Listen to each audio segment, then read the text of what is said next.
Shalom warga kerajaan. Masih tentang bagaimana menghadapi peperangan rohani. 2 Korintus 10 ayat ke-5 berbicara tentang casting down imagination. Saudara tahu imajinasi itu bukan sesuatu yang real, ya. And every high thing that exalted itself against the knowledge of God. Dan firman Allah menunjukkan bagaimana kubu yang dibangun keangkuhan manusia. Apa ini? Tradisi manusia, adat istiadat manusia. Kenapa Tuhan katakan kepada Abraham, keluar dari rumah bapakmu, keluar daripada bangsamu, karena diajarkan tradisi untuk menyembah berhala. Saya ketemu dengan banyak orang sudah ngaku Kristen, tapi dia berpikir secara duniawi. Oh, kalau orang laki itu biasa, masa berselingkuh dikatakan jajan, pantesan sakit perut, saudaraku. Ya, bukan cuma itu, saudaraku. Dikatakan kalau minum minuman keras itu pergaulan. Saya menentang casual Christianity. Saya percaya tentang militant Christianity. Saudaraku, meskipun Christianity tidak ada dalam firman Allah, ya, tetapi saudara, firman Allah mengatakan ada kubu-kubu yang dibangun dalam keluarga kita. Saya mau beritahu bahwa ada saja keluarga yang kubunya itu kawin cerai di dalam keluarga itu. Dianggap itu cuma selembar kertas. No, it's a covenant. Itu perjanjian. Dan itu adalah miliknya Tuhan. Itu kan diantara kita berdua saja. Tidak, itu tipu daya daripada iblis. Dan firman Allah mengatakan kita harus punya kuasa. Dinamo itu tadi, mighty in God. Dan pakai seluruh senjata Allah. Perlengkapannya semua harus dipakai, ya. Dan jangan lupa dalam perlengkapan tentara Romawi, bagian belakangnya itu tidak ada perlindungan. Jadi jangan pernah lari dari pertempuran. Hadapi, ya. Kita harus menghadapi, saudaraku. Puji nama Tuhan. Kita tahu Kaleb bin Yefune. Yefune itu apa artinya? Seseorang yang siap menghadapi. Saya minta semua anak Tuhan siap menghadapi, tidak lari, ya, tidak melarikan diri. Karena itu, saudaraku, Tuhan tidak memberkati pengecut, Tuhan tidak memberkati pecundang, tetapi bagi mereka yang mau belajar firman Allah. Bagaimana kita mengenali strategi iblis? Yaitu dengan membaca firman Allah. Di sana penuh dengan strategi. Salah satu buku yang saya baca adalah bagaimana Moshe Dayan, yaitu menghadapi musuh-musuh Israel tahun 67, 73 dan sebagainya. Dia membacanya di Alkitab. Bagaimana menghadapi keturunan Edom, bagaimana menghadapi keturunan Aram, bagaimana menghadapi ini, menghadapi itu. Semuanya tertulis di sana. Jadi jangan terima Alkitab ini. Ada yang anggap Alkitab ini pil tidur, saudara. Ya, mau tidur tidak bisa baca kitab imamat. Jangan, saudara. Bahkan kitab imamat itu mengajarkan sesuatu yang luar biasa, yaitu holiness. Kita ini adalah umat yang kudus, kepunyaan Allah sendiri. Karena itu, saudaraku, kubu-kubu yang dibangun iblis dalam keluarga kita, entah kawin cerai ataupun, saudaraku, kedagingan, kerakusan, kita buang semua dan kita menundukkan diri. Segala pikiran kita menaklukkannya kepada Tuhan Yesus Kristus. Ayat 6 berkata, kami siap sedia menghukum setiap kedurhakaan bila ketaatan kamu telah menjadi sempurna. Siapa yang kita hukum? Diri sendiri. Ya, segala perlawanan kepada firman Allah. Saya begitu prihatin ketika ada seorang profesor yang pernah bicara di pertemuan seluruh STT, Sekolah Tinggi Teologi Indonesia, berkata bahwa ini Alkitab ini mengandung firman Allah. Begitu beliau duduk samping saya, karena saya tuan rumah, saya tanya, Pak, bagaimana tulisan Rasul Paulus? Oh, kita harus debatkan dulu, kata beliau. Saya begitu sedih mendengarnya, saudara. Jangan tertipu dengan segala pengajaran liberal, segala pengajaran cessation yang mengatakan mujizat sudah tidak ada. Be mighty in God. God bless you. Amin. Amin. Berikan sorak-sorai bagi Allah kita. Haleluya. Haleluya. Mari kita siapkan hati kita untuk kita masuk dalam hadirat Tuhan. Sungguh kami bersyukur Bapa di surga. Hari ini Tuhan masih beri kesempatan bagi setiap kami untuk kami datang ke hadirat-Mu. Satu yang menjadi kerinduan hati kami. Kami mau menyenangkan hati Tuhan. Kami mau memuji Engkau. Kami mempermuliakan nama-Mu. Terima kasih kami menyerahkan segenap kehidupan kami, hati kami bagi Engkau ya Tuhan. Engkau bekerja, Engkau berkarya lebih dahsyat, lebih luar biasa di dalam kehidupan kami. Hingga kehidupan kami semakin hari kami disempurnakan sama seperti Engkau. Terima kasih hari ini juga Tuhan, tak lupa kami memberkati bangsa kami Indonesia Tuhan. Kami serahkan bangsa kami di dalam tangan Tuhan. Bila Indonesia dilawat Tuhan, negeri kami diberkati Tuhan. Menjadi bangsa yang maju, menjadi bangsa yang diberkati Tuhan. Pemimpinnya hidup dalam takut akan Tuhan. Penduduknya juga diberkati oleh Tuhan. Terima kasih berkati Tuhan para pemimpin yang ada di negeri ini. Mulai yang tertinggi hingga yang terendah, berikan roh yang takut akan Tuhan. Bahkan kota di mana Tuhan tempatkan kami, kota Bondowoso, kami serahkan di dalam tangan Tuhan. Kau Tuhan yang berdaulat atas bangsa kami. Kau Tuhan yang berdaulat atas kota kami. Bahkan Kau juga yang berdaulat atas gerejamu. Terima kasih kami menyerahkan gereja ini dalam tangan Tuhan.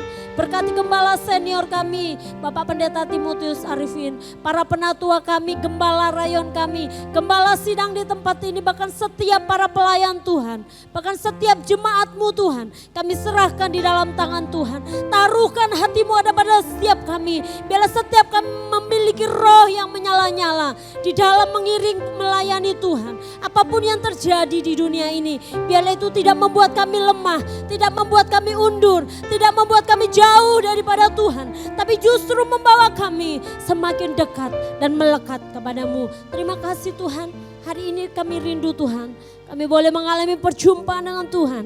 Kami percaya ketika kami mengalami perjumpaan dengan Tuhan, sesuatu yang dahsyat, yang luar biasa Tuhan kerjakan di dalam setiap kehidupan kami, dalam keluarga kami, dalam rumah tangga kami, dalam pelayanan kami, dalam pekerjaan kami. Semuanya bagi kemuliaan nama Tuhan. Terima kasih Bapa, dikuduskan namamu, datanglah kerajaanmu, jadilah kehendakmu di tempat ini seperti di surga. Kami dedikasikan hidup kami bagi kerajaanmu di dalam nama Tuhan Yesus Kristus. Haleluya. Amin. Terima kasih Tuhan. Kami mau menyembah Engkau Tuhan. Kami mau memuji Engkau Tuhan.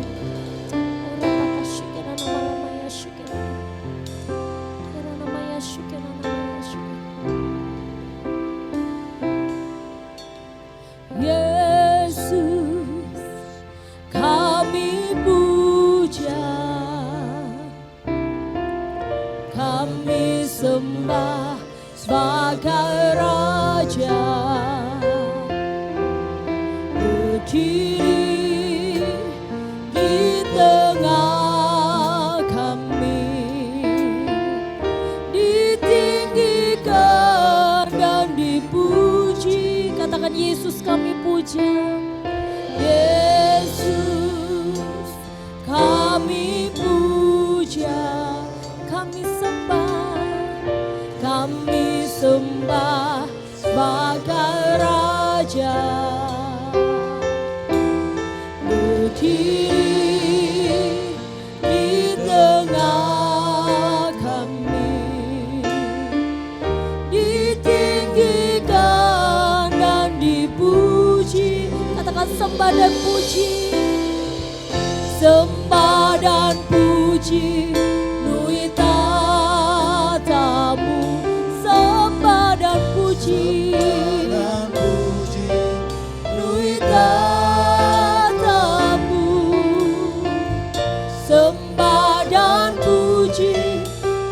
tatamu. Yesus Tuhan adalah Raja. Sorak-sorai bagi Dia, haleluya.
perbuatanmu ajaib.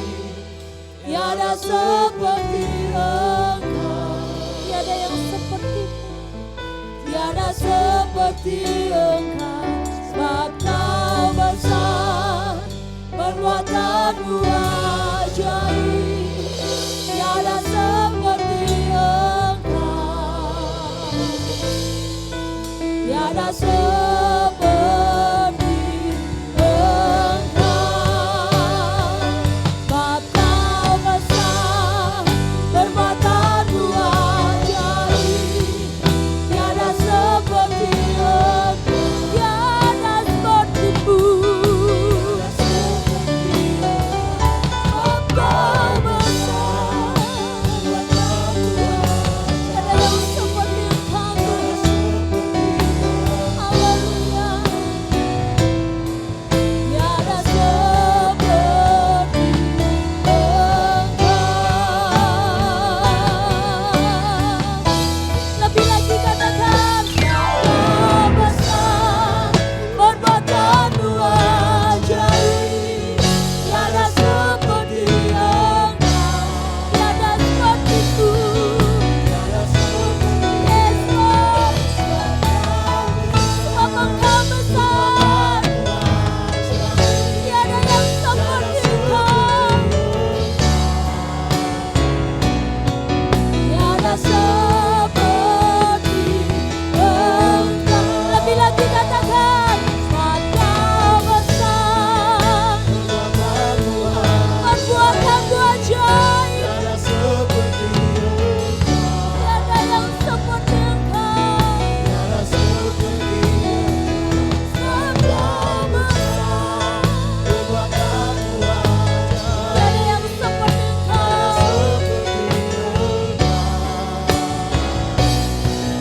Tiada seperti Engkau.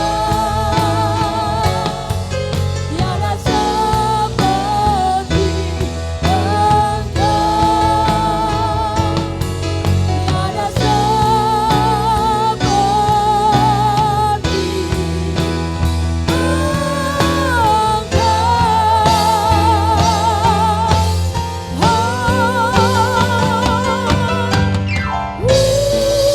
Sorak-sorai bagi Dia.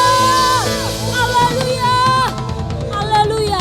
Sungguh tidak ada yang seperti Engkau, yang layak ditinggikan, yang layak diagungkan. Bagimu segala pujian dari selama-lamanya sampai selama-lamanya. Mari yang siap memuji Tuhan sama-sama katakan amin. Sorak-sorai bagi Dia dong. Haleluya. Hidupku ada di tangan-Mu.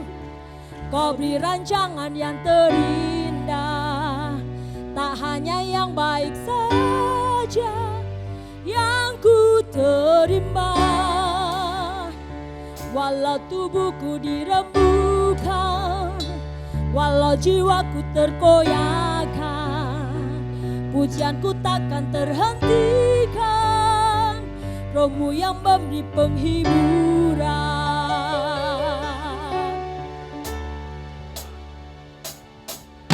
Akan ku pikul salibku, cukuplah kasih setiamu. Ku bertahan, Kau kuatku, teguhkan imanku.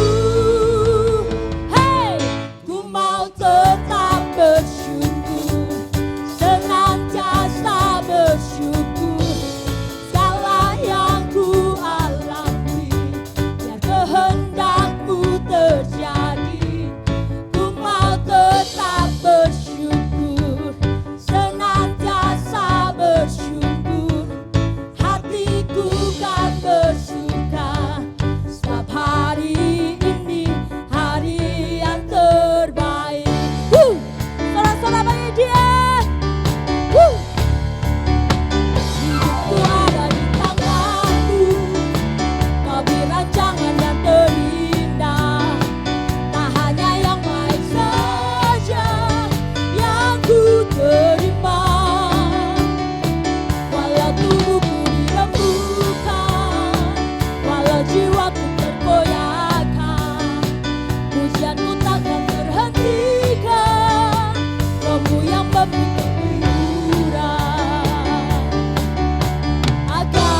kuatku, teguh dan imanku akan kupikul, akan kupikul salibku, cukup dan kasih setiamu, ku bertahan, kau kuatku, teguh dan imanku. Ku mau tetap bersyukur, senantiasa bersyukur, segala yang ku alami, biar kehendakmu terjadi. Ku mau tetap bersyukur, senantiasa bersyukur, hatiku kan bersuka. Katakan, hari yang terbaik. Ku mau tetap bersyukur, senantiasa bersyukur. Amin. Biar kehendakmu terjadi. Ku mau tetap bersyukur, senantiasa bersyukur, hatiku kan bersuka, sebab hari ini hari yang terbaik. Haleluya, hari yang terbaik. Katakan, hatiku bersuka, hari yang terbaik. Sebab hari ini, sebab hari ini, hari yang terbaik. Sebab hari ini, hari yang terbaik. Haleluya. Saudara percaya hari ini hari yang terbaik, amin. Yang Tuhan berikan bagi setiap kita. Sebab Tuhan yang berjanji, Dia memberikan kemenangan demi kemenangan. Sorak-sorai bagi Allah yang dahsyat. Kau ajaib Tuhan. Haleluya.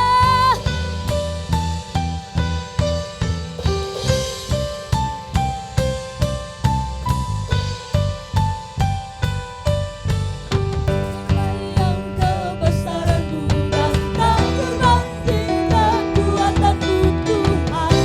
Kau megah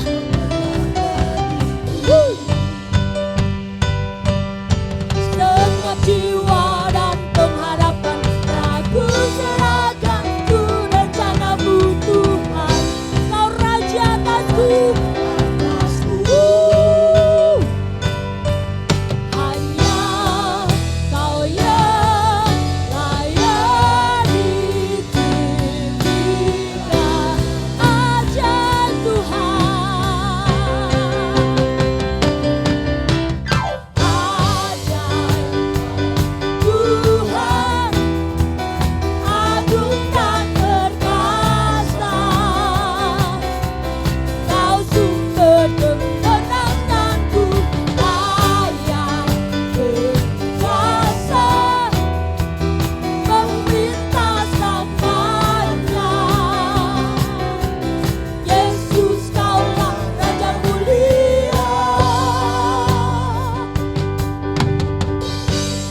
agung dan perkasa, Kau sumber kemenangan,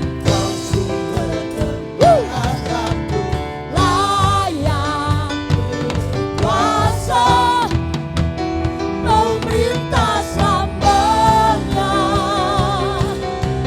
Yesus kaulah Raja mulia, ajaib, Kau ajaib, haleluya. Kau sumber kemenanganku, layak kuasa memerintah selamanya. Yesus kaulah Raja mulia,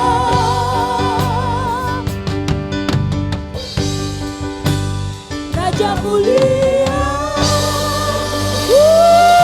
Sorak-sorai bagi Raja mulia. Haleluya, haleluya. Kita bersyukur punya Tuhan yang hebat, Allah yang perkasa. Terima kasih Tuhan. Kau Allah yang tidak pernah meninggalkan kami. Kau Allah Immanuel, Allah yang senantiasa beserta dengan kami.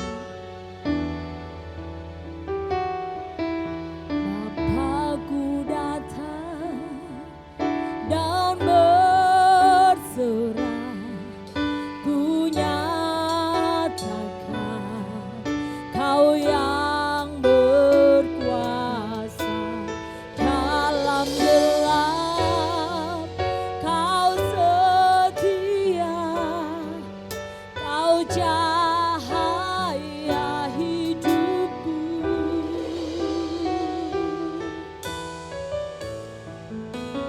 Kau kuatkan aku bertahan, Kau harapan dalam kesesakan.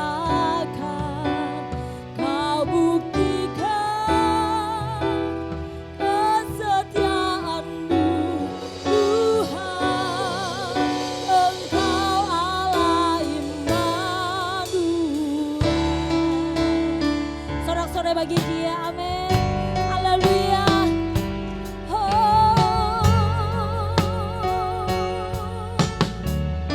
Mari sama-sama katakan.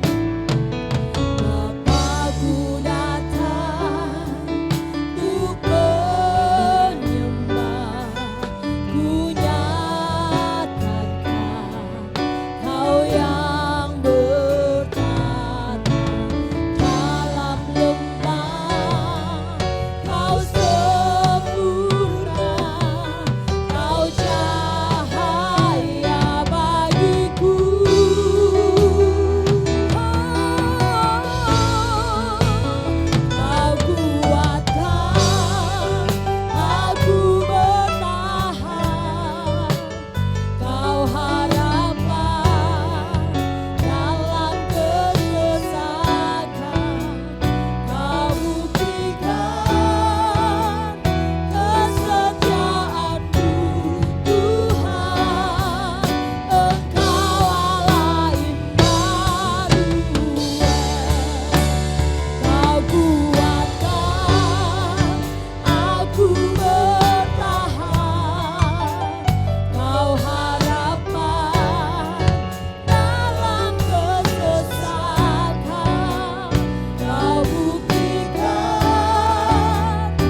Terima kasih Bapa. Kami kembali mengucap syukur di hadapan-Mu. Kami boleh ada di tempat ini semua karena anugerah-Mu Bapa. Kami percaya hadirat-Mu memenuhi kami pada malam hari ini Tuhan. Engkau membalut setiap kami. Engkau hadir tengah-tengah kami saat ini. Penuhi kami Bapa. Kami percaya Engkau bertata di atas pujian kami. Tiba saatnya pada saat ini kami rindu untuk mendengarkan isi hati-Mu Tuhan. Berbicaralah atas setiap pribadi lepas pribadi di tempat ini. Biar kami boleh lebih lagi mengenal Engkau. Lebih lagi menuju kesempurnaan Kristus dalam setiap kehidupan kami. Sehingga kami boleh layak, kami boleh dipakai untuk mempermuliakan nama-Mu Bapa. Yes, amen. Urapi setiap kami, terlebih urapi hamba-Mu yang terbatas Tuhan. Biarlah hikmat marifat daripada-Mu menuntun hamba-Mu untuk bisa menyampaikan isi hati-Mu tempat ini. Tutup bungkus setiap kami, sehingga fokus kami, pikiran kami, telinga kami, mata kami tertuju kepada firman-Mu. Biarlah firman itu jatuh di tanah hati yang subur, sehingga itu boleh bertakar, bertumbuh, dan berbuah bagi kemuliaan nama-Mu. Amin. Terima kasih Bapa, tutup bungkus setiap kami dengan kuat kuasa darah anak domba. Sehingga tidak ada dari si jahat yang ingin mencuri benih firman-Mu daripada kami. Terima kasih Bapa, kami persiapkan hati dan pikiran kami hanya fokus untuk mendengarkan isi hati-Mu. Di dalam nama Tuhan Yesus Kristus yang siap untuk mendengar firman Tuhan katakan. Amin. Amin. Silakan duduk saudara. Shalom. Haleluya. Sekali lagi ada shalom. Ada semangat ya. Haleluya. Terima kasih sebelumnya pada Bapak Gembala, Ibu Gembala. Sebelum memberikan saya kepercayaan untuk mengisi sharing pada malam hari ini. Ini adalah pertama kali saudara sejarah dalam hidup saya berkhotbah di Bondowoso di Indonesia saudara. Jadi satu hal yang luar biasa, ini menjadi satu momen yang mungkin tidak akan saya lupakan karena ini adalah satu kesempatan yang luar biasa. Oke, sebelum saya memulai ke tema kita, saya akan memperkenalkan sedikit saudara, karena banyak orang yang nggak mengerti tentang di mana saya berada saudara. Jadi itu di sana ada Pantai Makassar saudara. Di situ adalah tempat saya saudara. Jadi jauh dari Dili. Saya ditempatkan di sana. Tuhan izinkan itu terjadi. Tuhan membawa saya ke sana. Nggak ada pikiran saudara, tetapi Tuhan yang rencanakan. Ini adalah patung Yesus tanpa ke sana saudara, ke Timor Leste tanpa ke patung Yesus itu bukan satu hal yang sah. Jadi ke sana harus naik ke patung Kristure saudara. Dan yang ini adalah monumen yang ada di Oikusi yang ada di Pantai Makassar, Ambeno itu saudara. Ini adalah monumen pertama kalinya Portugis datang mendarat ke wilayah Timor Leste, sehingga itu menjadi wilayah jajahan dari Portugis saudara. Jadi banyak orang pikir Timor Leste jauh banget, enggak, lebih jauh Papua. Timor Leste itu lebih dekat saudara. Dari Surabaya ke Kupang, ini kan satu daratan dengan Kupang, itu perjalanan cuma 2 jam saja lewat pesawat. Jadi lebih jauh ke Medan, lebih jauh ke Sulawesi Utara saudara. Singkat, nah ini adalah jemaat di tempat sana saudara, yang di sebelah pojok kiri atas itu mereka merayakan ulang tahun saya 4 tahun yang lalu saudara di sana. Dan yang di sebelahnya ini adalah ibadah Natal tahun kemarin.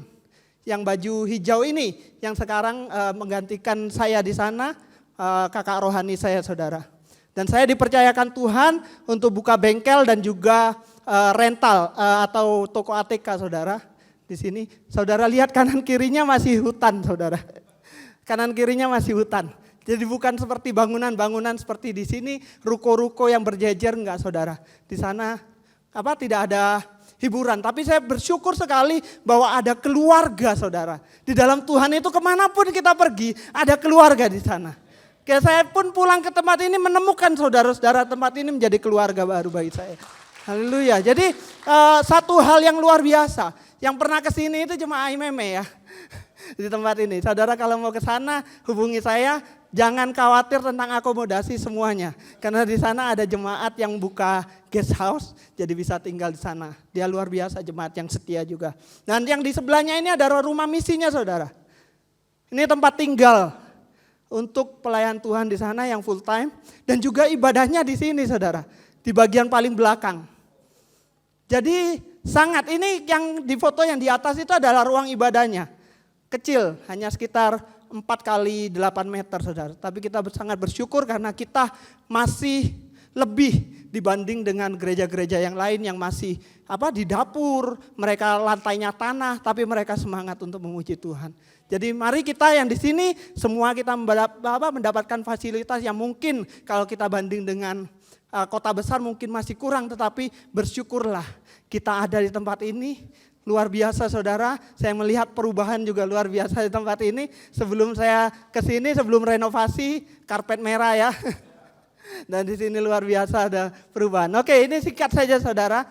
Dan tema kita pada saat ini adalah maturity mindset atau pola pikir dewasa. Siap saudara? Nah ini kan kemarin berapa bulan lalu, minggu pertama, kedua, ketiga dalam bulan ini juga Bapak sudah menyampaikan tema mulai dari discipline the mind, renewing the mind, dilanjutkan dengan Ibu, dia punya menang dari pikiran jahat dan pikiran negatif, dan juga Bapak kemarin dibentuk dan dimuliakan. Saya khotbah ini saya siapkan tiga minggu yang lalu saudara, 3 minggu yang lalu. Dan itu saya sangat mau memberikan yang terbaik saudara. Dan sedikit grogi juga. Tadi saya sempat sharing ke Kak Kristi. Tadi jam 3 saya cek tensi saya 177 saudara di atas. Itu rekor dalam hidup saya. 177 bawahnya 117, sangat tinggi saudara. Tapi saya kembali tenangkan diri, saya serahkan semuanya ke dalam tangan Tuhan. Ya jadi satu hal bahwa pola pikir dewasa ini yang harus kita punya saudara. Kalau kemarin kita bicara tentang pikiran adalah medan peperangan, sampai di sini kita setuju semua ya. Medan peperangan, jadi peperangan itu terjadi setiap hari, setiap saat, setiap detik. Terjadi dalam pikiran kita. Yang terjadi apa?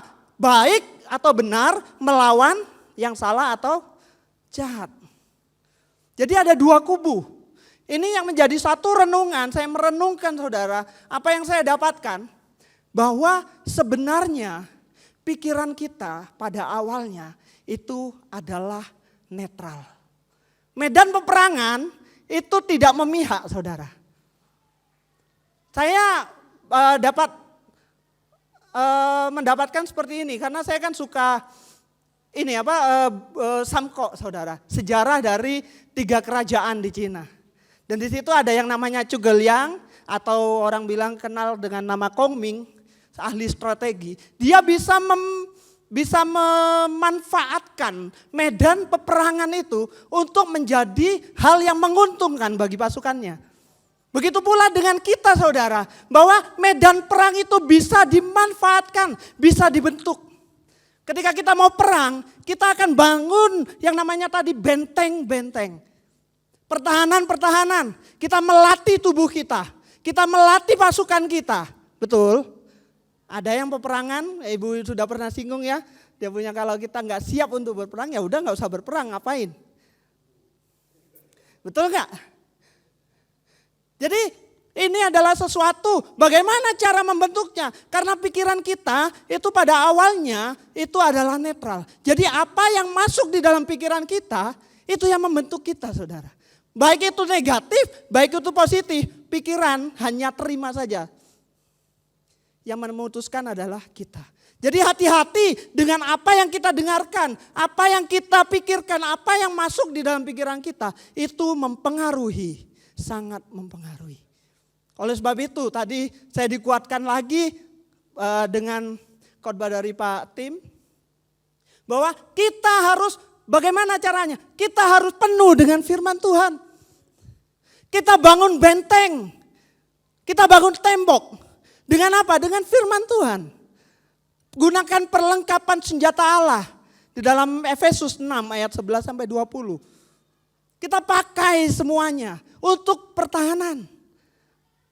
Agar kita ketika ada serangan, itu kita bisa bertahan saudara. Kita nggak kalah, justru akan berbalik menyerang. Dan akhirnya kita menang. Siapa di sini yang mau menang? Amin. Hanya sebagian saja yang angkat tangan. Saudara, di dalam peperangan hanya 2 konsekuensinya. Kalah atau menang. Gak ada pilihan. Jadi keputusan ada pada setiap kita. Jadi medan peperangan itu bisa dimanfaatkan. Jadi kita harus mengerti apa yang kita butuhkan. Firman Tuhan, ketika firman itu masuk, maka ada sesuatu yang membentengi kita. Ketika kemarahan datang, maka kita ingat firman Tuhan. Kamu boleh marah tetapi jangan sampai matahari terbenam. Ibu sudah bagikan 2 minggu yang lalu, saya masih ingat. Jadi ketika kita dalam kondisi sakit, kita percaya bilur Yesus menyembuhkan. Sudah menyembuhkan saudara, bukan akan. Saudara baca lagi. Dan ketika kita dalam kebimbangan, kita dalam kekhawatiran. Ingat tadi lagunya Immanuel, Allah beserta kita. Wow. Jadi benteng firman. Firman itu butuh setiap hari, bukan setiap minggu. Saya dengar firman setiap hari Minggu saja. Saya dengar, nanti pendeta yang menyampaikan. Enggak, karena peperangan kita setiap saat. Bangun pagi, baca firman Tuhan. Karena itu yang akan menguatkan kita. Nah, ketika kita berperang, kita perlu tahu medan peperangan itu. Dan kita harus tahu yang namanya kelemahan kita ada di mana. Itu yang akan menjadi titik di mana iblis menyerang saudara dan saya. Kemarin kita berapa bulan yang lalu, sudah 1 bulanan ya, hampir 3 minggu lebih mungkin yang perang Israel. Saudara, Israel punya Iron Dome, betul nggak? Iron Dome, dia punya Iron Dome itu adalah satu sistem pertahanan. Ketika ada rudal masuk, dia akan menembaki satu-satu. Iron Dome itu juga punya kelemahan. Dan akhirnya berapa korban yang berjatuhan di Israel karena kesalahan atau kelemahan dari Iron Dome itu. Jadi di dalam hidup kita, dalam pikiran kita, kita nggak ada yang hebat saudara.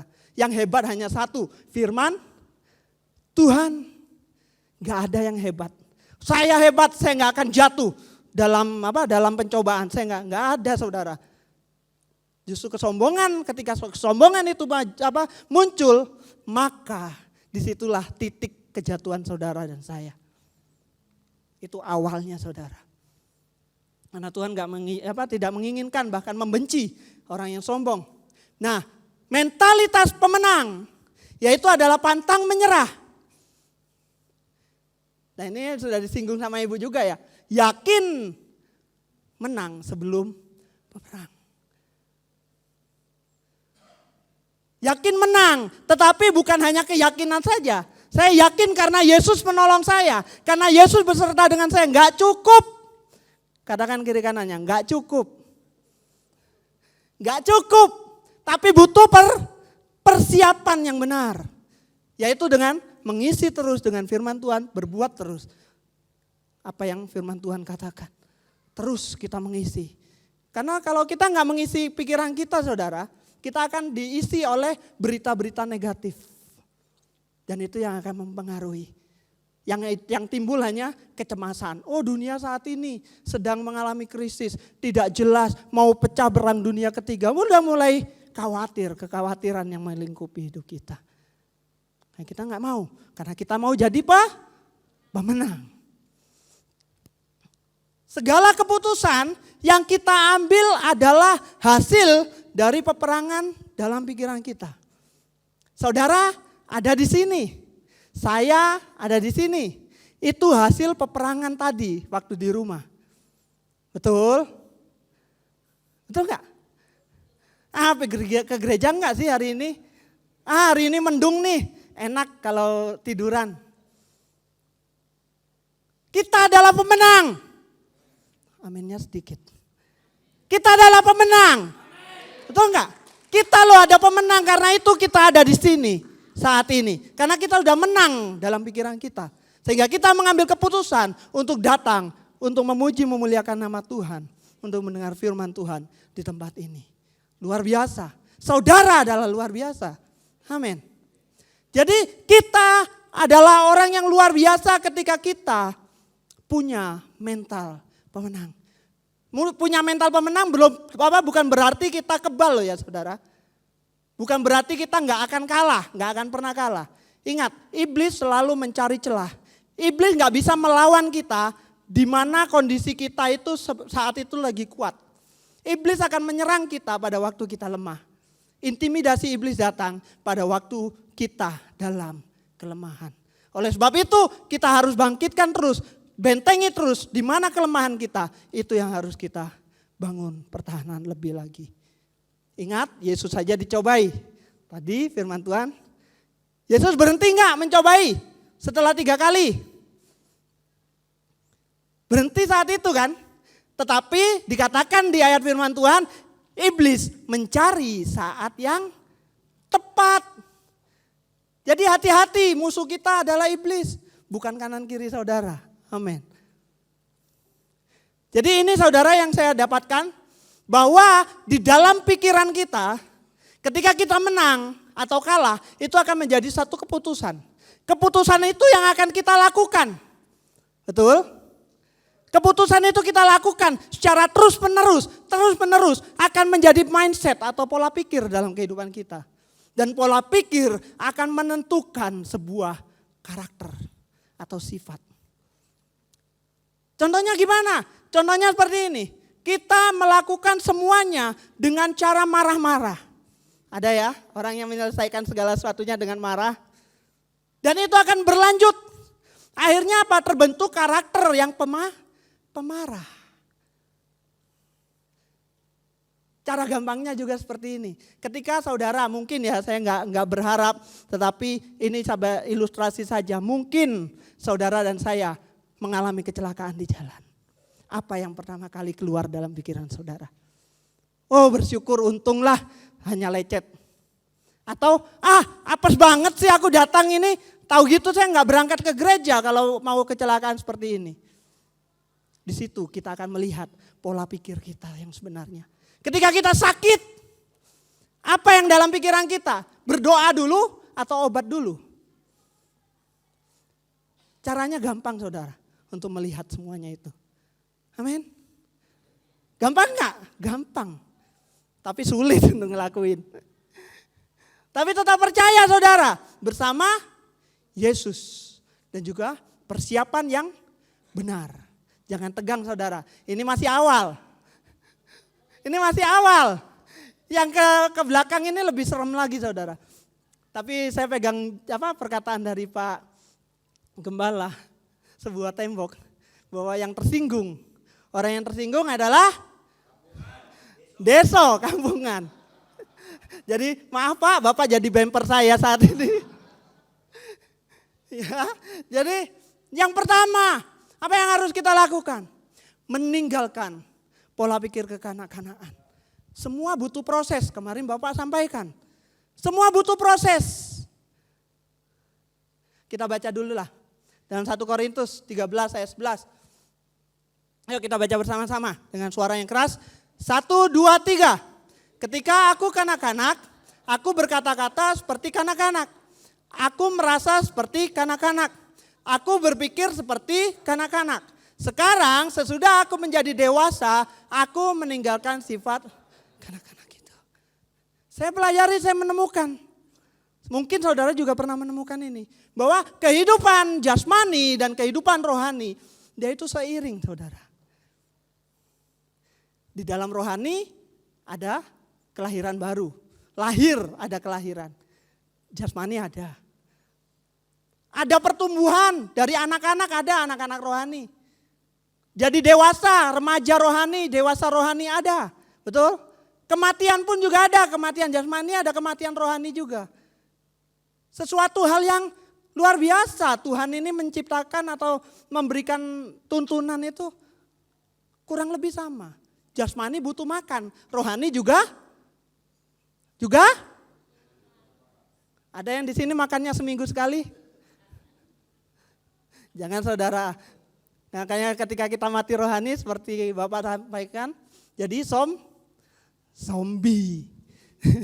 Jadi kita hidup jasmaninya saja tapi rohaninya mati. Tambah tegang nih kelihatannya. Ya saudara, meninggalkan pola pikir kekanak-kanakan. Ini satu proses.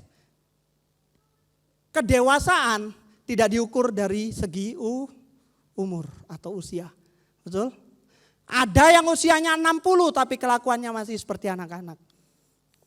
Saya di sini tidak mendiskreditkan anak-anak ya saudara. Saya di sini sedang membahas sifat atau karakter atau pola pikir dari anak-anak. Sehingga kita bisa sadar bahwa kita ini sudah dewasa atau pola pikir kita masih seperti anak-anak. Yang pertama, anak-anak, sifat anak-anak, dia berpikir untuk dirinya sendiri. Amin. Betul gak? Iyanya sedikit. Haleluya. Tegang ya saudara. Di sini lebih kejam lagi sebentar saudara. Tapi di sini saya mau katakan, karena saya seperti dulu saya pernah jatuh dari motor. Pada waktu itu Ai Meme ada di sana. Kaki saya luka kanan kiri. Dan di situ dia mencoba, saya minta tolong bantuannya untuk bersihkan luka saya. Tetapi dia nggak tega karena sedikit-sedikit saya merasakan sakit. Akhirnya dibawa ke rumah sakit saudara. Di rumah sakit apa yang dilakukan saudara?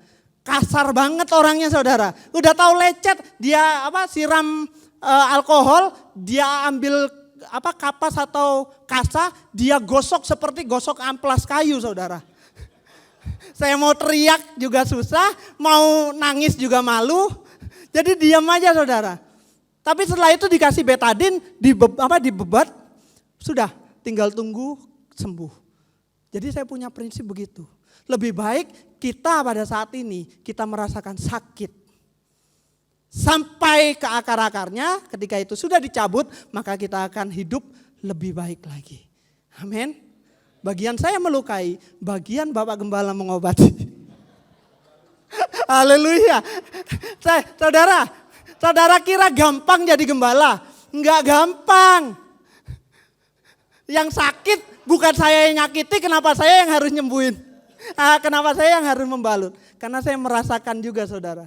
Jadi gak gampang jadi gembala. Jadi saudara harusnya bersyukur punya gembala yang luar biasa di tempat ini. Kok gak ada tepuk tangan? Haleluya. Ya, jadi gak gampang saudara. Oke, back kembali lagi. Udah ketawa berarti udah clear ya. Ya berpikir untuk diri sendiri saudara. Jadi anak-anak dia itu maunya menang sendiri. Betul enggak? Maunya dia menang sendiri. Enggak mau disalahin. Dia egois. Dia juga merasa diri paling benar. Susah untuk menerima nasihat. Nah ketika saudara pada saat ini, kalau saudara merasa ketika saya berkhotbah, ketika saya menegur saudara dan saudara bilang, ini cocok nih untuk si dia. Ini cocok untuk dia ini. Ini bukan untuk saya tapi untuk dia. Kenapa sih dia kok gak datang pada hari ini ke gereja? Itu sifat anak-anak saudara. Itu sifat anak-anak. Karena ini firman untuk saudara dan saya. Pedang bermata dua. Dia membelah ke depan ke belakang. Dua arah. Jadi banyak orang-orang orang-orang yang bersifat dengan sifat kekanak-kanakan. Dia hidupnya mau paling benar, susah untuk terima nasihat. Dia nggak peduli, dia nggak memahami orang lain.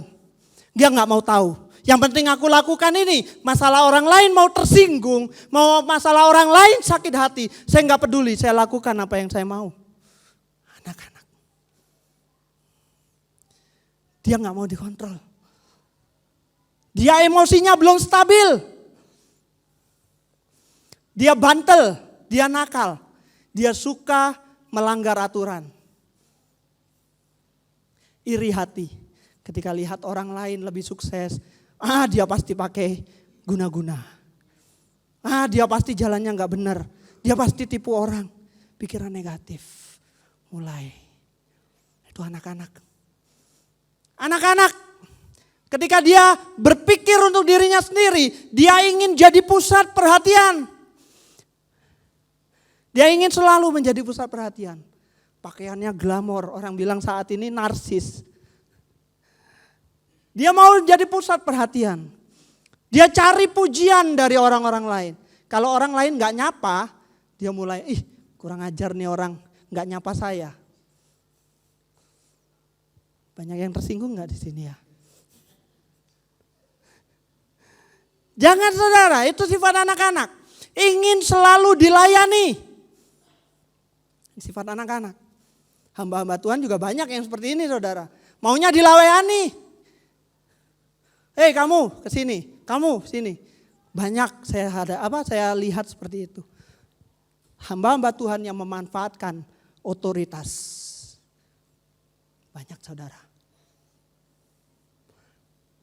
Dan yang kedua, berpikir pendek, dangkal. Pikirannya itu cetek saudara. Makanya ada dibilang ababil, ABG, labil. Ya betul nggak? Itu singkatan, saya juga nyontohnya di internet saudara. Dia belum bisa anak-anak, sifat kanak-kanak. Dia tidak bisa mengontrol diri sendiri. Emosinya masih belum stabil. Dikit-dikit ngambek, dikit-dikit nangis. Ketika tersinggung dikit, udah gak ke gereja, gereja-gerejaan lagi. Semakin tegang. Haleluya. Itu sifat anak-anak saudara. Dia ingin, selain dia ingin dihargai, tetapi dia juga tidak mau menghargai orang lain. Ketika dia disakiti, dia mulai ngambek, nangis. Ini kan senjatanya anak-anak. Orang tua tempat ini. Ketika saudara lihat anak saudara menangis kencang karena minta sesuatu gak dibeliin. Terus saudara belikan sesuatu itu, dia akan ulangi itu lagi saudara berikutnya. Karena itu akan menjadi senjata bagi mereka. Bukan saya mengajari saudara, saya nggak punya pengalaman di situ. Tetapi di situ saya teori banyak, pengalaman tidak ada saudara. Nah itulah saya. Jadi oleh sebab itu doakan saya ya supaya saya berpengalaman. Haleluya. Ya jadi intinya ketika kita memanjakan mereka atau kita mau memberikan yang terbaik ketika mereka menangis, ketika mereka merengek, itu akan menjadi satu kelanjutan. Begitu pula dengan jemaat-jemaat Tuhan. Ketika kita meladeni, karena ini sudah pengalaman di gereja saya yang sebelumnya. Kita udah baikin, dia maunya seperti apa kita turutin. Ujung-ujungnya tetap keluar saudara dari gereja. Jadi rugi-rugiin aja. Jadi lebih baik biarin aja. Ketika lihat anak-anak, apalagi udah lama, dia ini udah ngambek dengan itu, udah biarin aja. Terserah dia mau apa. Nanti akan sadar-sadar sendiri saudara. Kita doakan, bukan menghujat ya, bukan menghakimi. Tapi kita doakan. Jadi dia punya, karena pikirannya pendek, pengetahuannya sempit. Anak-anak dia mudah dipengaruhi. Kata pendeta ini begini, kata pendeta itu begini. Karena apa? Karena tidak ada firman di dalam dirinya. Mudah dipengaruhi. Teori bumi datar berapa tahun yang lalu. Banyak loh anak-anak Tuhan yang ngikut saudara. Karena pengetahuannya kurang.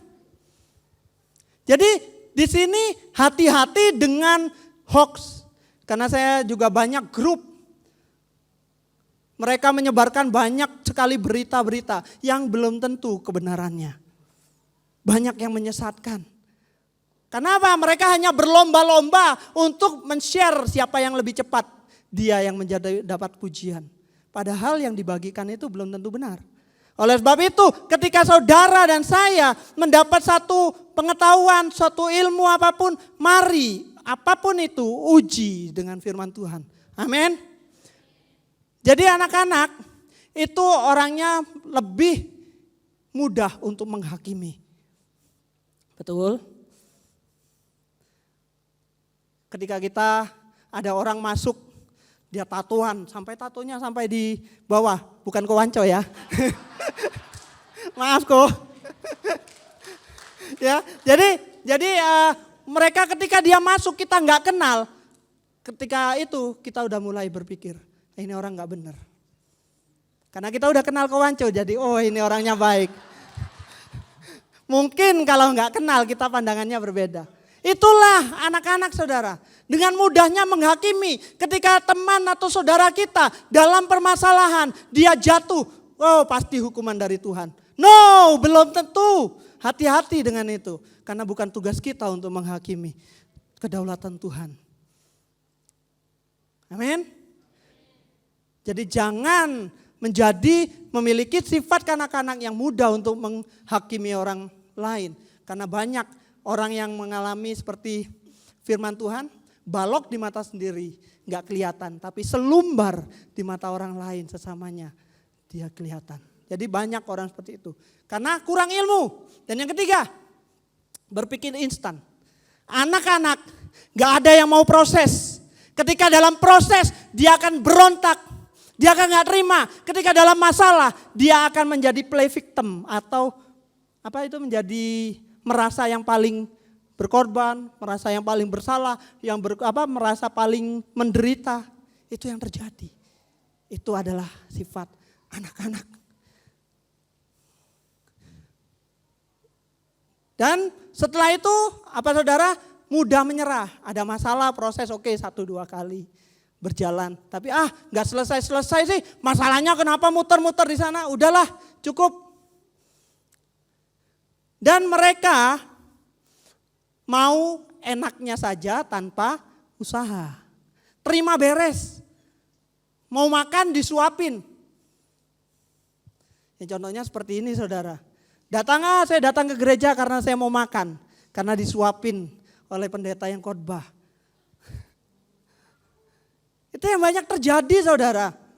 Dia gak mau belajar sendiri, dia gak coba untuk makan sendiri di rumah. Tapi maunya enak, instan. Ketika kita berdoa maunya Tuhan jawab saat ini. Tuhan kalau engkau gak jawab, saya gak akan datang lagi ke gereja. Wow, hebat sekali ngancem Tuhan. Bukan berarti saya mengkhotbahkan ini, berarti saya lolos saudara semuanya. Tapi masih ada sifat kekanak-kanakan yang masih ada. Tapi gak semua.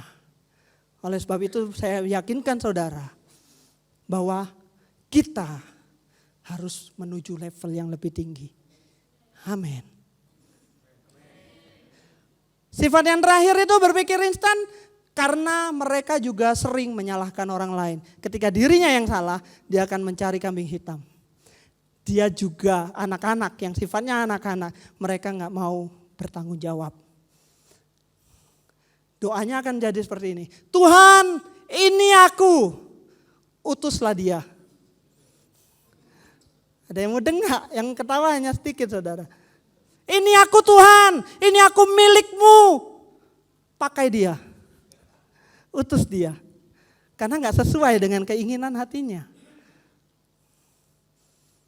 Haleluya.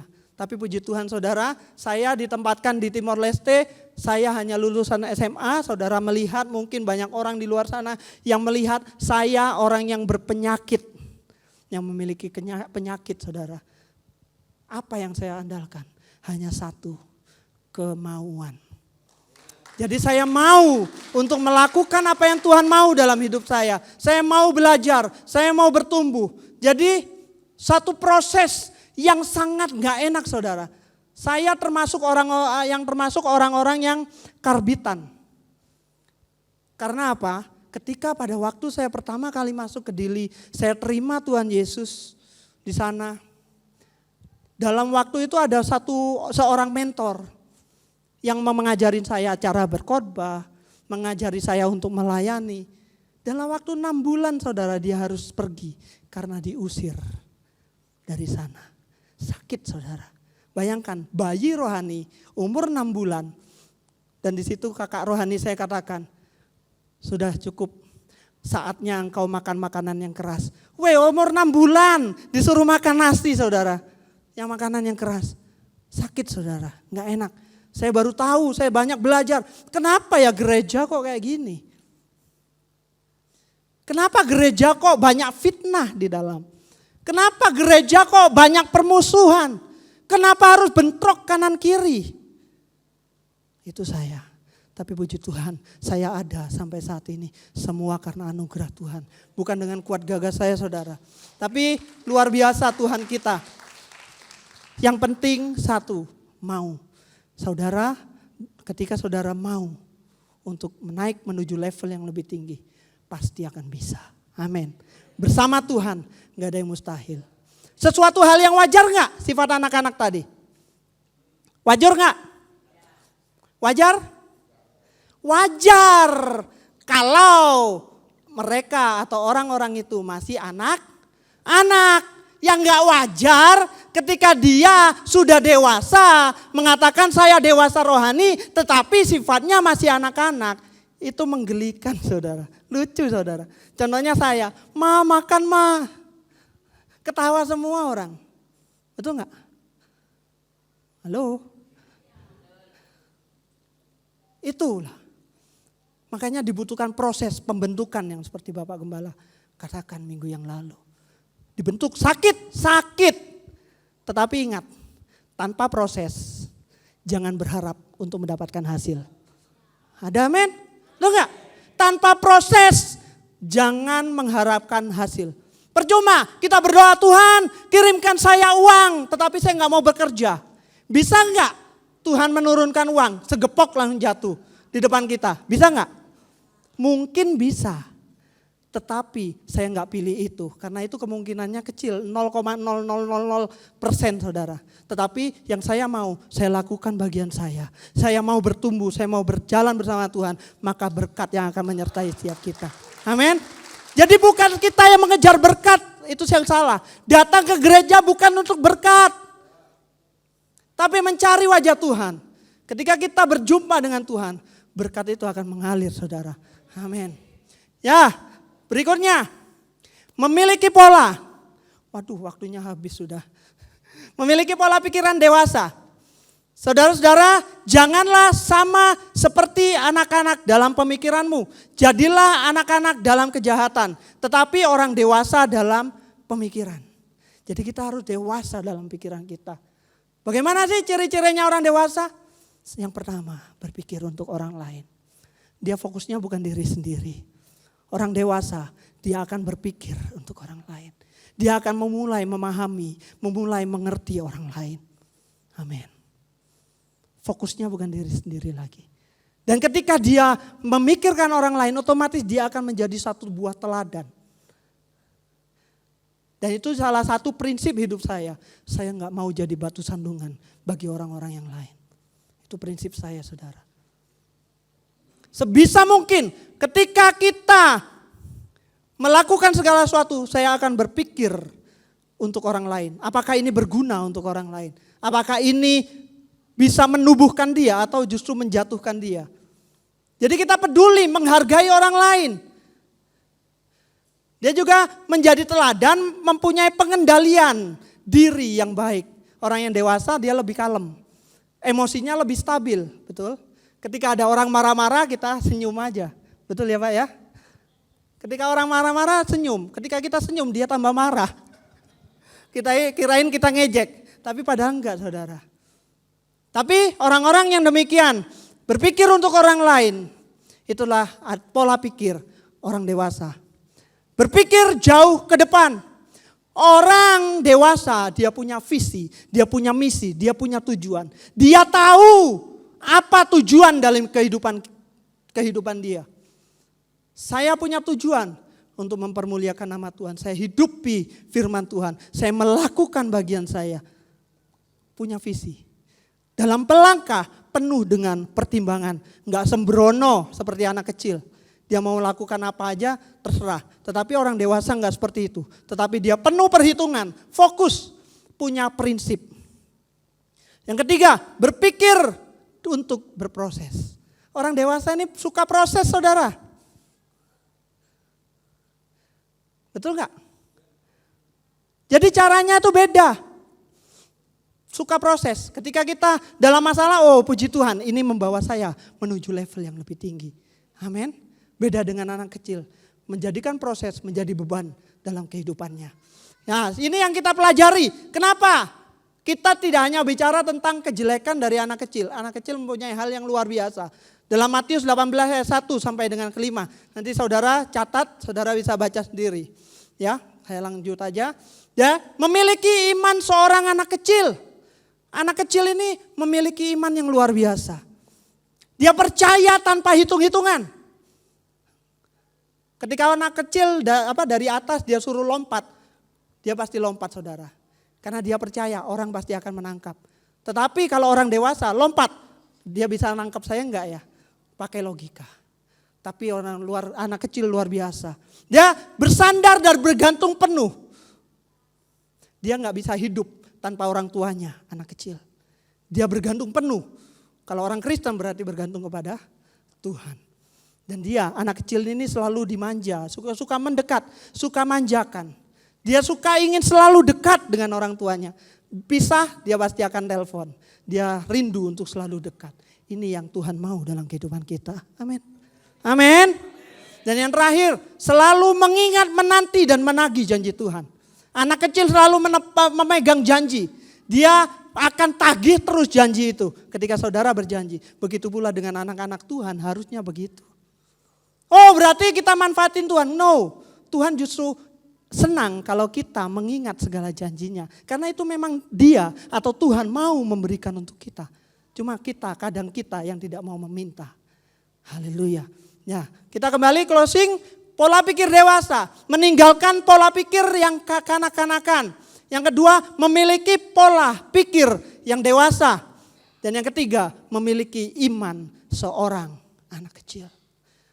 Jadi intinya saudara, mari tinggalkan pola pikir, sifat, karakter yang kekanak-kanakan. Jadilah dewasa rohani, tetapi milikilah iman seperti anak kecil. Sekian, Tuhan Yesus memberkati. Saya minta pemain musik ke depan. Haleluya. Tepuk tangan sekali lagi buat Tuhan kita. Terima kasih Kohen ya. Sangat menginspirasi dan memberi pencerahan. Ya saudara, kita butuh orang-orang yang selalu mengingatkan kita. Puji Tuhan, untung saya sabar gitu. Iya saudara, memang tugas gembala itu bagian nabi gitu ya. Dar gitu saudara. Tapi dia tidak ada di tempat. Dia pergi keluar saudara. Di sana dia bisa menegur, bernubuat. Tapi dia tidak ada tempat. Nah bagian yang membalut, saudara yang ngasih obat itu yang lagi sakit ini. Makanya kalau tersinggung itu sebenarnya bagus saudara ya. Tapi yang tidak bagus itu adalah ketika saudara tersinggung kemudian sudah ngambek gitu ya. Tidak mau ke gereja lagi. Nah itu yang deso. Tapi jangan khawatir saudara, gembala akan membawa saudara ke rumput yang hijau, ke air yang tenang. Amin. Saya minta nada G. Haleluya. Kita bangkit beri bersama-sama yuk. Tepuk tangan buat Tuhan kita. Ya. Haleluya. Sampai akhir ku menutup mata, ku tetap setia menanti janji sampai ku dapatkan mahkota kehidupanku. Ku tetap setia untuk melayani sampai akhir ku menutup mata, ku tetap setia menanti janjimu sampai ku dapatkan mahkota kehidupanku. Ku tetap setia. Sekali lagi katakan semuanya jemaat dengan suara yang lebih keras lagi. Sampai ku menutup mata, ku tetap setia menanti janjimu dapatkan mahkota kehidupanku. Ku tetap setia untuk melayani, ku tetap setia, ku tetap setia untuk melayanimu. Sekali lagi katakan, ku tetap setia dengan segenap hatimu. Ku tetap setia untuk melayani. Mari sembah Tuhan sejenak saudara. Ambil waktu sejenak sembah Dia. Ku kan tetap setia mengasihimu, melayanimu Tuhan. Haleluya.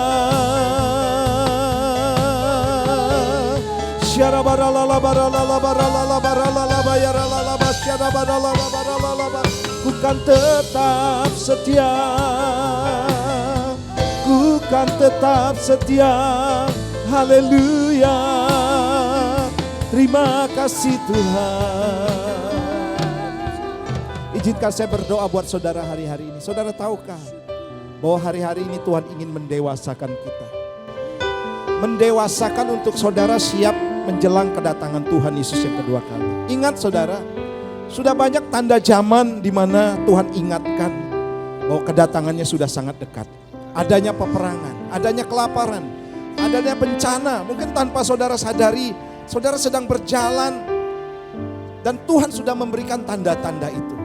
Mari hari ini saudara sadarkan dirimu bahwa inilah waktunya engkau didewasakan di dalam Tuhan. Dan Tuhan mau engkau mempersiapkan hidupmu jauh lebih baik menjelang kedatangan Tuhan. Sebab Tuhan datang sebagai mempelai dan Dia mempersiapkan jemaatnya menjadi jemaat yang dewasa. Namun banyak orang saudara gagal. Banyak orang tidak paham, gagal paham.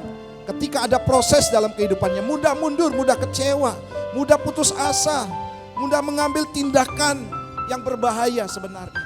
Mulai menjauh daripada Tuhan, mulai menjauh dari ibadah-ibadahnya. Padahal Tuhan katakan rohanimu jauh lebih penting daripada jasmanimu. Dan ketika rohanimu kuat, maka jasmanimu pasti kuat.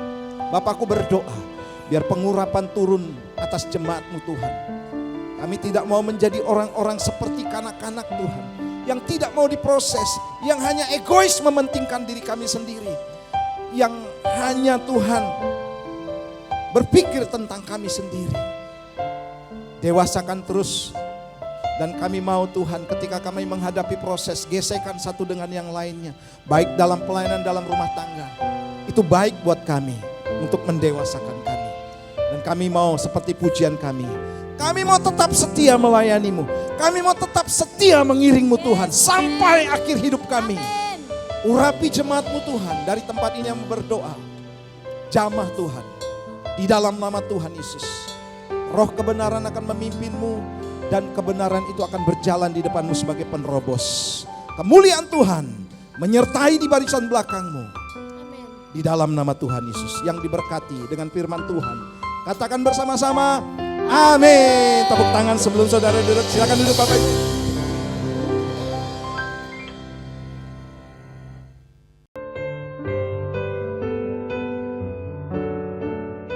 Sungguh luar biasa firman Tuhan yang disampaikan oleh Pastor Hendra Gunawan. Haleluya. Tuhan memberkati, hikmat marifat bertambah lebih lagi. Terima kasih Pak Hendra yang telah melayani ibadah malam hari ini. Tuhan memberkati Pak Hendra bersama keluarga. Haleluya. Saatnya untuk kita memberi yang terbaik buat Tuhan, yaitu persembahan minggu ini. Mari kita persembahkan amplop ini, kita doa bersama. Haleluya. Hamba bersyukur dan terima kasih Bapak Surgawi, di mana Engkau telah memberkati kami, terlebih dari apa yang kami harapkan. Saatnya kami untuk menabur buat pekerjaan gereja ini. Tangan-tangan yang menabur Tuhan berkati. Haleluya. Terima kasih Bapak, dalam nama Yesus. Haleluya. Amin. Amin.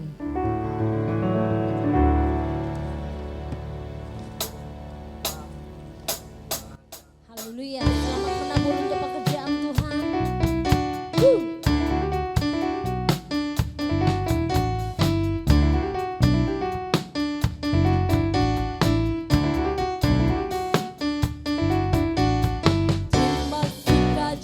cita surga. Itulah kekuatan bagi jiwa. Ku dapat rasakan kasih-Nya di tengah badai yang bergelora. Timbas sukacita surga. Itulah kekuatan bagi jiwa. Ku dapat saksikan kuasa-Nya, taklukkan badai yang bergelora. Haleluya, Kau ada dalam hatiku, takkan patah semangatku, takkan hilang kekuatanku. Haleluya, ku mau bersorak bagimu, sukacita surga nyata penuhiku. Mari katakan, terima sukacita. Terima sukacita surga. Itulah kekuatan bagi jiwa. Ku dapat rasakan di tengah badai yang bergelora. Terima sukacita surga. Itulah kekuatan bagi jiwa.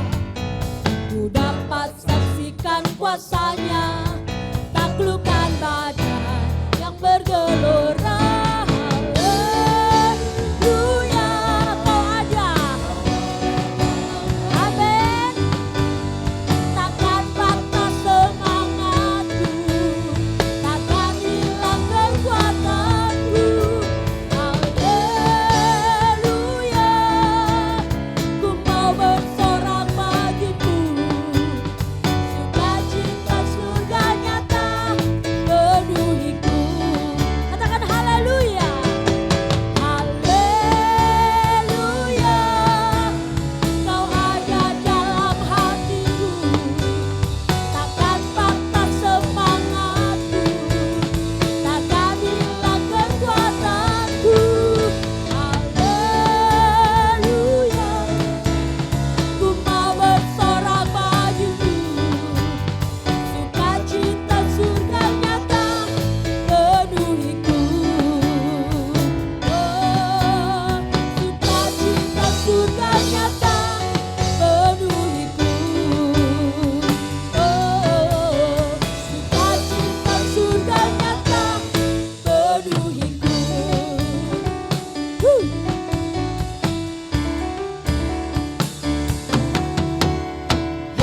Yeay, sorak-sorai bagi Dia. Amin.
Pahlawan kecil, Yesus panglimaku, Tuhan di pihak kita, siapakah lawan? Katakan, tidak ada. Aku pahlawan kecil, Yesus panglimaku, Tuhan di pihak kita, siapakah? Sekali lagi katakan sambil bangkit berdiri Bapak Ibu. Aku pahlawan. Mari Bapak Ibu, orang tua mendampingi. Atau perwalian Ama Akom silakan. Pihak kita, siapakah? Katakan, tidak ada. Haleluya. Saya Saya yakin saudara dari tempat ini akan lahir anak-anak yang sukses. Amin. Amin. Anak-anak yang diberkati, cinta Yes. akan Tuhan, Amin. takut akan Tuhan. Dan dengan itu mereka menjadi orang-orang yang berhasil. Mari arahkan tangan kita. Jemaat juga berkati anak-anak kita. Yes. Dan juga teringat saudara-saudara yang punya cucu di luar, anak-anak di luar, doakan mereka. Bapak, kami bersyukur untuk anak-anak kami yang lahir di tempat ini sebagai generasi yang Tuhan persiapkan menjadi generasi yang luar biasa. Mereka sudah mendengar firman-Mu dari guru-guru sekolah minggu, dan biarlah firman Tuhan itu akan menjadi penerobos dalam kehidupan mereka. Sebab kami tahu kami pandai bukan karena kepandaian kami, melainkan kami karena kami takut akan Tuhan. Demikian juga dengan terjadi akan anak-anak-Mu Bapa. Dengan firman mereka akan menghadapi segala apapun yang bentuk tantangan yang akan mereka hadapi, mereka menang. Mereka keluar bahkan sebagai orang-orang lebih daripada pemenang. Penuh dengan hikmat, penuh dengan pengurapan Tuhan. Allah memimpin kehidupan mereka, yaitu berkat Allah Abraham, Allah Ishak, Allah Yakub menjadi bagian kehidupan mereka. Terpujilah nama-Mu dalam nama Tuhan Yesus. Haleluya. Yang percaya anak-anak kita diberkati kadang bersama-sama. Amin. Sampai akhir ku menutup mata, ya, ku tetap setia menanti janji-Mu sampai ku dapatkan mahkota kehidupanku. Ku tetap setia untuk melayani sampai akhir. Sampai akhir ku menutup mata, ku tetap setia ya Tuhan menanti janji-Mu. Sampai ku dapatkan mahkota kehidupanku, ku tetap setia untuk melayani, ku tetap setia, ku tetap setia untuk melayani. Sekali katakan, ku tetap setia, ku tetap setia untuk melayani-Mu. Mari angkat kedua belah tanganmu dan arahkan hatimu kepada Tuhan. Terima berkat daripada Tuhan. Berkat anugerah dari sorga turun atasmu, yaitu berkat terbaik, terindah, termanis atas rumah tanggamu, atas bisnis usaha dan pekerjaanmu, atas seluruh keluargamu, atas anak-anakmu. Apapun yang dikerjakan tanganmu dalam kebenaran, Tuhan membuat berhasil. Dan kemanapun kakimu melangkah akan menjadi milik pusakamu. Berkat Tuhan menyertai kehidupanmu. Dan terima berkat ini dalam nama Bapa, Putra dan Roh Kudus. Yang percaya katakan bersama-sama, amin.